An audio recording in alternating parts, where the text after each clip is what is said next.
JEE 2019 में ये question system of particles and rotational motion जो अपना 11th में चैप्टर है उसमें से पूछा गया था। A rod of mass capital M and length 2L is suspended at its middle by a wire. It exhibits torsional oscillations, मतलब कि ऐसे ऐसे oscillate करता है वो। If two masses each of mass small m are attached at a distance L by 2 from its center on both the side, it reduces the oscillation frequency by 20%. 20% frequency reduce करता है, मतलब कि जो initial frequency थी उसके हिसाब से final 80% of initial है।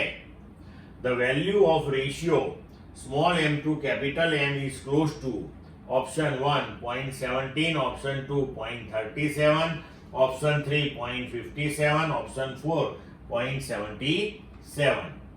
तो अब देखो, रॉड का मास दिया है कैपिटल M और उसकी लेंथ दी हुई है 2L। तो ये फिगर देखो, मास हो गया M और टोटल लेंथ ऑफ रॉड जो है वो 2L। तो अब सेंटर से जब उसको सस्पेंड किया है, so from centre one side of the rod that is with length L, other side that is with length L। उसके बाद स्मॉल m मास L/2 डिस्टेंस पे दोनों साइड पे सेंटर से अटैच किया हुआ। नाउ जब ये स्मॉल मास m अटैच नहीं करते हैं, राइट, तब फ्रीक्वेंसी क्या है, और अटैच करते हैं तब फ्रीक्वेंसी, तो उसकी इंफॉर्मेशन हमारे पास है। तो टॉर्सनल ऑसिलेशन के लिए फ्रीक्वेंसी का इक्वेशन है F = K/√I, राइट। ये टॉर्सनल कांस्टेंट है कि, तो I that is moment of inertia. तो हम जानते हैं कि moment of inertia of a rod that is ml²/12, where L that is the length of the rod.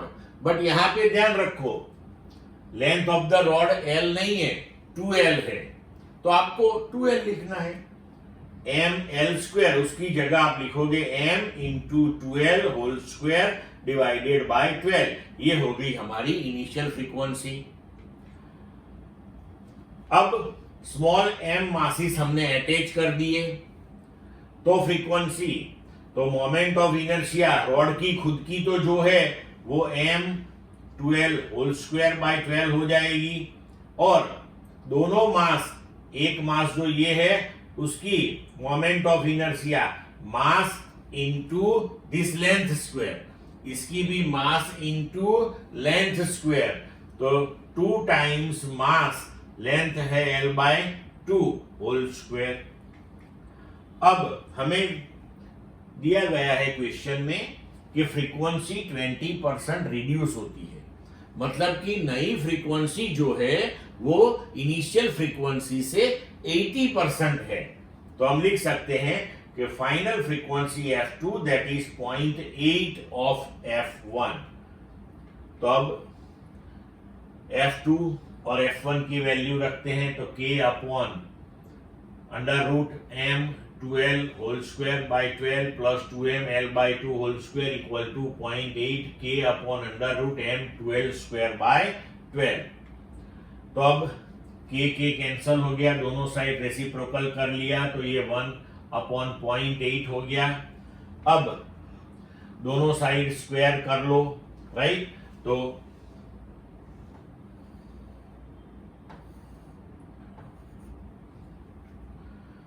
ये हो गया अब, राइट।